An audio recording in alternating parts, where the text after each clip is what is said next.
Dia pernah bercerita, Pak, bercerita waktu dia kerja di Bandung ada sesosok ular besar, Pak. Sampai mengejar dia, katanya mengejar dia. Cuman dia bilang gini sama ular besar itu, Pak. Saya ini anak bungsunya Kangjeng Ibu Ratu Roro Kidul. Ya setelah itu ular itu menjelma, Pak. Menjelma sosok seorang putri.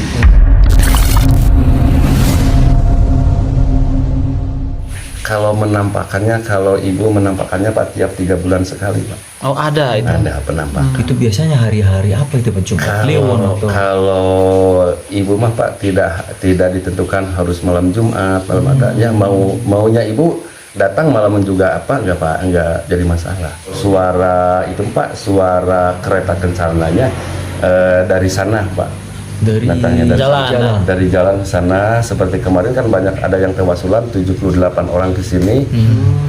Ada orang yang kuat energinya, katanya ada suara kereta kencana. Itu kalau kata orang Sunda mah bunyinya cering.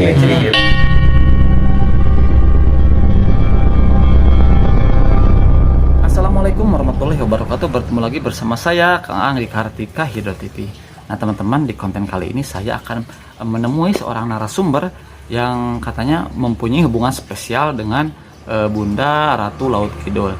Beliau katanya dititipin amanah seorang anak, yang mana anak tersebut sampai sekarang sudah menginjak dewasa.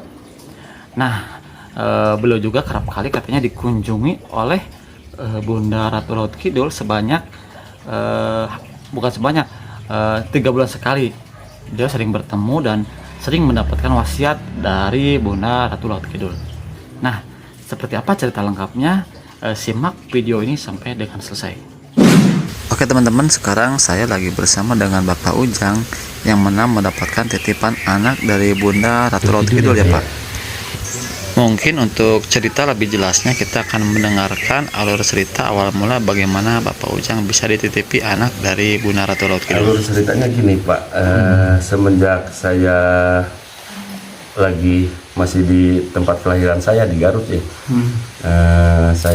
ibu saya bilang anak ibu nanti akan datang ke dataran Sumedang.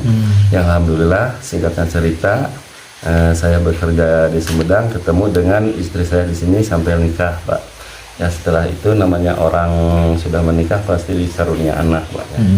Ya setelah itu saya bukannya saya sombong, saya munajat sama Allah, sering bangun di tengah malam untuk bermunajat kepada Allah supaya dikasih, yang pertama dikasih kesehatan Pak ya, rezeki yang barokah, dan keduanya minta anak yang soleh.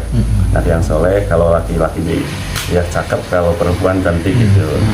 Setelah itu, setelah kurang lebih 5 bulan atau 4 bulan, saya sudah habis sholat tahajud sama istri saya, kelihatan sesosok cahaya biru masuk ke perut istri saya. Berarti itu Pak awal-awal menikah ya Pak? Ya, awal menikah, baru nikah 4 bulan. Baru nikah 4 bulan.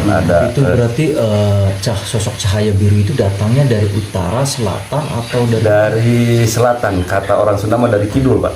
Dari kidul ya. Dari selatan.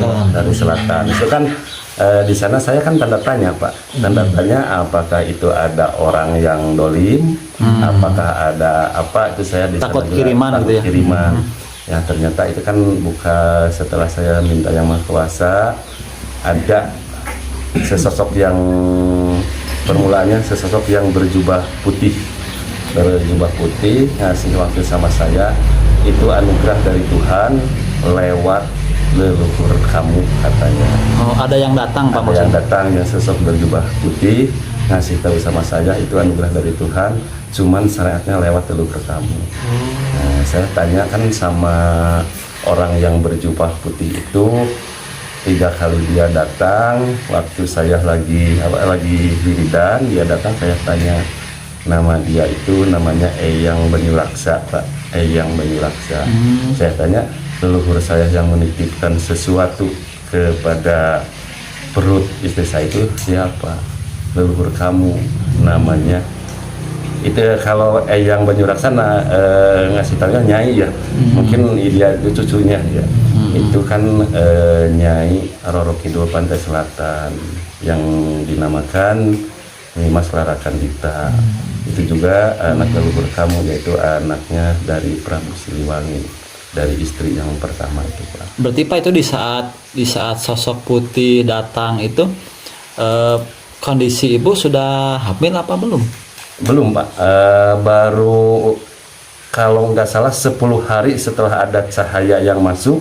Nah, saya kan tanya gitu. Saya tanya sama Allah Subhanahu wa taala, syariatnya kan ayah ngasih tahu itu leluhur yang berada di sini. Berarti itu datangnya ketika Bapak lagi tawasul berarti? Ya, lagi tawasul, lagi sosok goib berarti ya, Pak? Sosok goib, ya, sosok goib.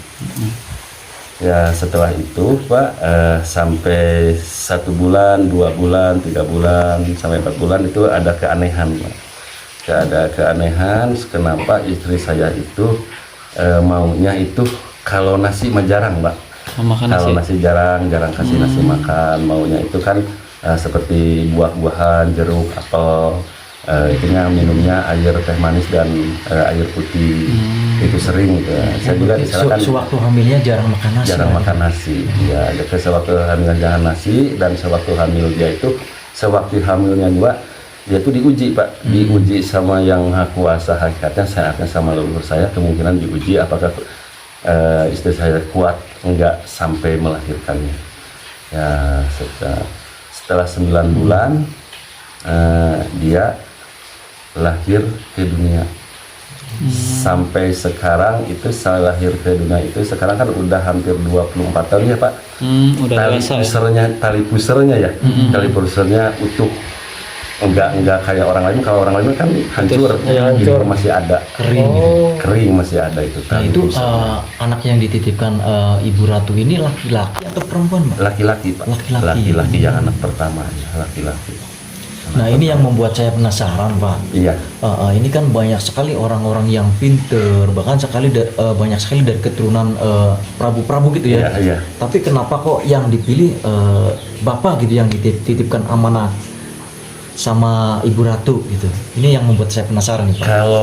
Apakah Bapak zaman dulunya ada sangkut pautnya dengan beliau? Kayak gini, Pak, kalau saya dititipkan sama beliau, sama beliau ya. Soalnya mah kalau saya mah, Pak, masalah saya berkaitan dengan dia, memang saya berkaitan dengan beliau, dengan Kanjeng Ibu ya, berkaitan kata leluhur saya. Cuman kan saya sering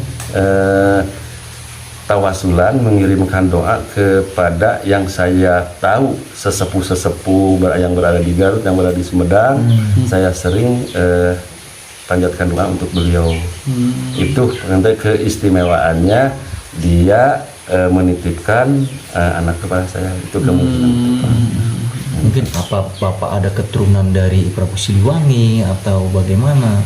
Kalau silsilahnya keturunan Prabu Siliwangi, mungkin kakek saya atau buyut saya yang itu keturunan. Kalau sekarang, kalau saya disebutkan sekarang keturunan Prabu Siliwangi, mungkin ke generasi berapa?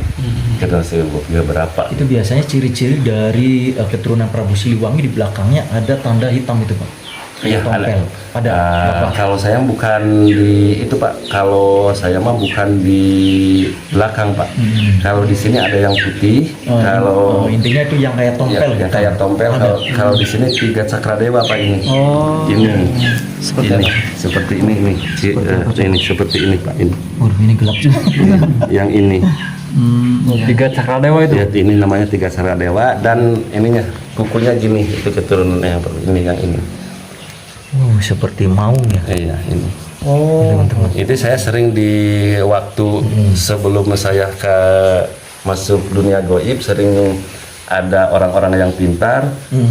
Lihat kuku kamu itu keturunan Prabu Siliwangi, kata dia gitu dulu sebelum waktu saya masuk ke dunia hal goib. Soalnya ini Ibu Ratu nggak mungkin sembarangan menitipkan amanah seperti ini. Hanya orang-orang khusus. Iya. Dan kebetulan Bapak juga di sini banyak sekali koleksi foto-foto Zaman dulu ya. beliau ya. Iya. Ini berarti siapa, Pak? Oh, itu Kangjeng Ibu Ratu Kidul, Pak, namanya Ibu Hajah Nur Patmi. nama aslinya. Mungkin lanjut lagi penjelasan yang tadi Iya. Pak, karena mungkin penonton juga pada penasaran. Iya. Ya, lanjut ke anak yang itu Pak, yang ada amanah dari Ibu Ratu Pak. Iya. Itu keanehan apa yang nampak pada anak tersebut ya Pak? Kalau keanehannya nampak pada dia, orangnya pendiam Pak. Pendiam, jarang kayak orang-orang kayak teman-teman sebaya ya. Yang orang yang pendiam. Kalau dia mah kalau ditanya berjawab, kalau nggak ditanya ya Diam. apa adanya. Meskipun orang ngomongin sombong gitu. Iya, kamu sama dia Memang pada intinya, pada hatinya pendiam. Gitu. pendiam, kalau ada artinya pendiam. Kan kalau untuk minta sesuatu sama dia itu sedikit bicaranya, tapi itu kata orang Sunda mah Manjur. saeutik tapi patri, namun nyari mas deh gitu kan orang Sunda mah. Setik tapi pasti. Pasti. Nah Pak, satu saya yang bikin penasaran juga, itu kan Bapak kan dapat keterangan dari sosok goib yang putih itu ya, Iya. bahwa itu amanah dari Ibu Ratu. Iya. Nah, pernah nggak sekali atau sering Ibu Ratu menampakkan wujudnya ke Bapak itu? Kalau ibu menampakkannya Pak tiap 3 bulan sekali Pak. Oh ada itu. Ada penampakan. Itu biasanya hari-hari apa itu Pak? Jumat Kliwon atau? Kalau ibu mah Pak tidak ditentukan harus malam Jumat, malam ada ya maunya ibu datang malam juga apa enggak Pak, enggak jadi masalah. Berarti ke rumah ini pun juga sering datang. Sering datang. Biasanya munculnya di sebelah mana itu Pak? Kalau di sini mah kalau munculnya kalau suara itu Pak, suara kereta kencananya dari sana Pak.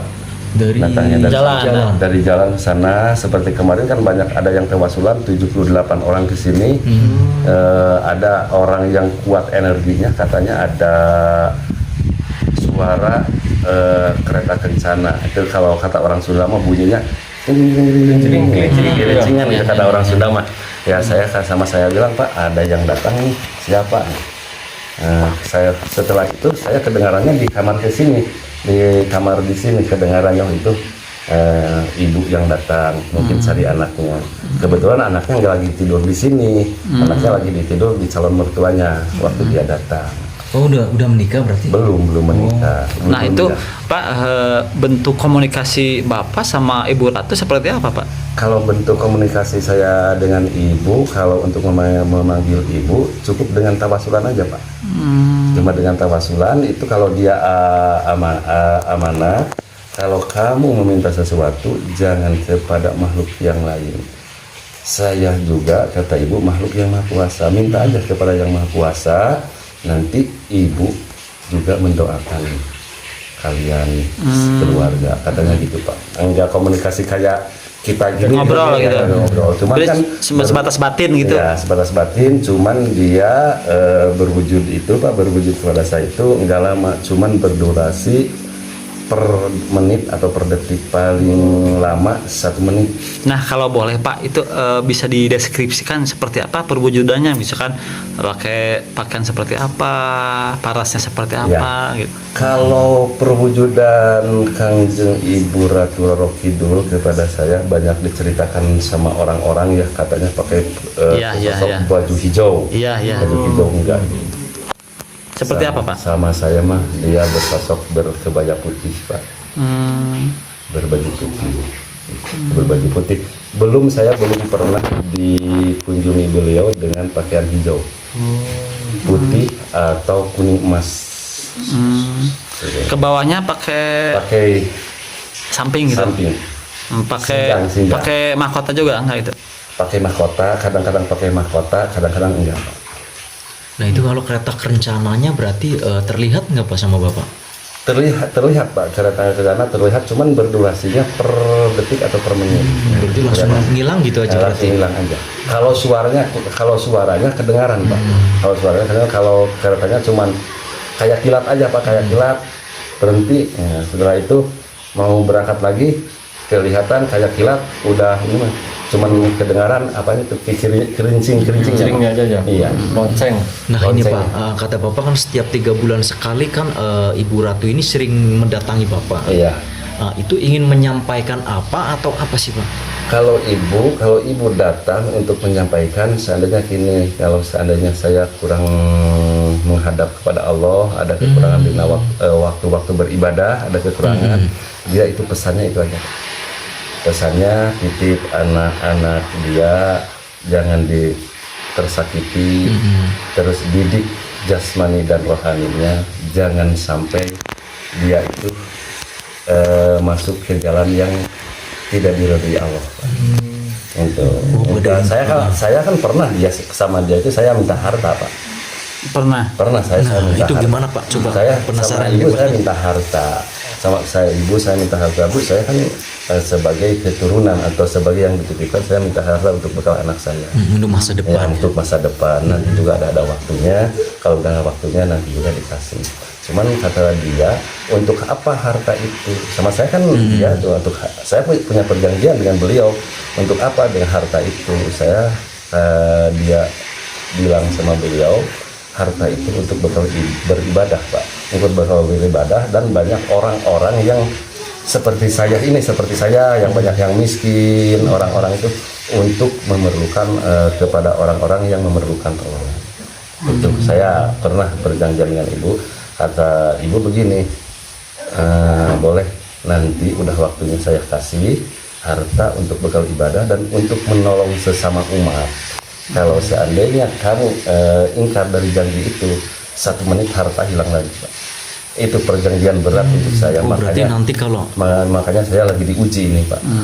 Nah gini Pak, saya pengen tanya juga, itu kan mungkin sekarang anaknya sudah dewasa ya Pak. Dewasa, ya. Nah kalau komunikasi sang anak sama Ibu Ratu seperti apa Pak? Yang Bapak lihat tuh? Kalau komunikasi anak saya dengan Ibu Ratu saya belum tahu, Pak. Belum pernah di hadapan saya dia berkomunikasi dengan ibunya. Cuman dia kan kalau mau berkomunikasi dia menyendiri, Pak. Menyendiri. Kalau dia mau berkomunikasi di siang hari, dia pergi kemana dia berkomunikasi. Saya lihat kan kalau dia lagi tenang duduk kayak gini, tenang duduk kayak tidak ada napasnya. Oh, dia itu lagi berkomunikasi dengan beliau. Dia pernah bercerita, Pak, waktu dia kerja di Bandung ada sesosok ular besar, Pak. Dia itu berbicara sama ibunya bersama-sama. Ada sesosok ular besar, sampai mengejar dia, katanya mengejar dia. Cuman dia bilang gini sama ular besar itu, Pak, saya ini anak bungsunya Kangjeng Ibu Ratu Roro Kidul. Ya setelah itu ular itu menjelma, Pak. Menjelma seorang putri. Sambil merangkul sama dia, saya juga anaknya yang paling besar, katanya. Itu kata anak saya. Lagi di Bandung itu tuh? Ya waktu di Bandung. Kata anak saya. Kalau anak saya mah tidak pernah bohong, Pak. Nah ini kalau anaknya di mana Pak? Ada di rumah atau? Sekarang lagi ke calon istrinya, Pak. Oh, sudah mau menikah. Kalau mau nikah mah masih lama, Pak. Hampir 1 tahun dan 2 tahun lagi sekolah. Dan saya juga kan udah punya tanggal untuk pernikahan dia itu dari ibu, dari dia Wangsit juga berarti. Udah dikasih. Nah, kira-kira di sini fotonya ada nggak Pak itu Pak? Siapa? Anak Bapak yang dititipkan. Kalau anaknya fotonya itu, Pak. Yang mana? Itu. Itu ya, itu Coba yang mana Pak? Yang ini, yang laki-laki ini. Oh, ini calonnya. Nah, ini calonnya masih sekolah. Ini tandanya ini, Pak, anak ini tandanya ada tanda-tanda. Tandanya dari sini sampai sini, dari sini sampai sini. Nah, itu kayak orang dioperasi. Kayak orang disilat-silat. Iya, kayak orang sampai sini semua. Kayak disesar berarti ya berarti. Iya, dari sini kayak orang dioperasi, Pak. Nah Pak, saya nyinggung yang kata Bapak tadi tuh. Iya. Ini katanya yang ini kan ada 2 nih. Iya. Yang ini siapa tuh yang Kalau yang ini, Pak, Kangjeng Ibu Ratu Kidul, namanya Ibu Hajah Nurpatmi. Kalau ini Kangjeng Ibu Ratu Agung, Ibu Hajah Dewi Siti Roro Kidul. berarti ya gimana? 2 gambar ini berbeda. Berbeda, Pak. Berbeda. Kalau ini mah ibu batinnya ya yang dititipkan sama saya anaknya itu. Oh, berarti ini Kalau itu ini mah. Ibu Ratu yang menitipkan amanah. Ya, kalau itu mah eyangnya, Pak. Oh, eyangnya. Iya. Cantik dan imut ya. Iya. Masya Kan dulu saya pernah dipanggil ke keraton beliau di sini, Pak. Oh, ini. Iya. Ini keratonnya nih. Misi. yang ada di Pelabuhan Ratu. Ya, Pak. sudah. Oh ini ratunya di mana ini? Ini yang berada di Pelabuhan Ratu. Ini kamar Kangjeng Ibu Ratu Kidul itu Pak. Ini iya, iya. kamarnya. Oh berarti Kanjeng Ibu Ratu Kidulnya yang ini Pak? Iya, yang itu. Yang ini ibundanya. Ini ibundanya. Saya Nggak, baru maksudnya tahu kali ini, yang ini ibu Kanjeng berarti ibunya. Ibunya, ini anaknya. Oh, yang ini anaknya. Ini anaknya Ibu Kangjeng Ibu Ratu Kidul. berarti yang menguasai laut Kidul itu yang ini apa yang ini Pak? Yang ini Pak. Oh yang ini. Yang ini. Kalau itu mah kalau Kangjeng Ibu Ratu mah seluruh pantai selatan dikuasai sama beliau. Oh kalau ini cuma kerajaan Iya. Kidul berarti ya. Oh kalau ini anak titipan yang Iya. dititipkan ke bapak ya. Iya ini. Ini calonnya Pak. Caranya. Iya, benar-benar. Wow. Luar biasa. Masya Allah ya. Karyanya Jadi hanya orang-orang khusus yang dititipkan amanah mungkin seperti itu. Iya. Kalau itu kan eyangnya Prabu Siliwangi. Oh iya. Yang mana? Ini eyangnya Prabu Siliwangi, ini Sarip Hidayatullah. Mas Ari Bidaya itu mungkin cucunya ya. Iya. Ini mah provokator dengan Ibunda Ratu. Nah Pak, itu kan Bapak kok bisa tahu nama-nama itu dari tadi kan nama ibunya ibunya bukan Jawilannya. Di Belanjar Pantai Utara. Oh iya, Pantai Utara. Ibu Ratu Kidul, terus namanya siapa tadi? Hajah Nurpati. Nah, itu dari siapa tuh, Pak? Ada sesosok senopati yang datang kepada saya sewaktu ada tamu ke saya, Pak. Waktu ada tamu dari Penganaran ya. Dari Penganaran ada tamu membuat jalan syariat itu namanya. Orang di jalan syariat sakit. Setelah itu dari Penganaran semenjak kalau nggak salah itu di waktu asar, saya setelah habis salat asar saya lagi duduk, masih di rumah yang belum yang di sana Pak. Ada 2 ekor kuda yang datang sama saya. Lalu datang 2 ekor kuda putih. Dia bilang disuruh sama Ibu Ratu Kidul untuk menyampaikan namanya. Seandainya saya kalau Hadroh itu salah. Berarti itu mah sebelum dititipin amanah berarti ya? Sebelum. Sesudah Pak, sesudah itu. Sesudah yang itu yang namanya Ibu Hajah Nurpatmi. Nama Ibu Ratu Kidul itu Ibu Hajah Nurpatmi katanya. Oh, berarti eyangnya ya? Ibu Hajah Nurpatmi. Ibu Hajah.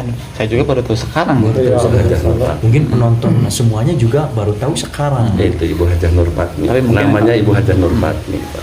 Berarti yang istri dari Prabu Siliwangi Yang pertama Pak. Oh yang pertama yang tadi sebelah Iya. sini.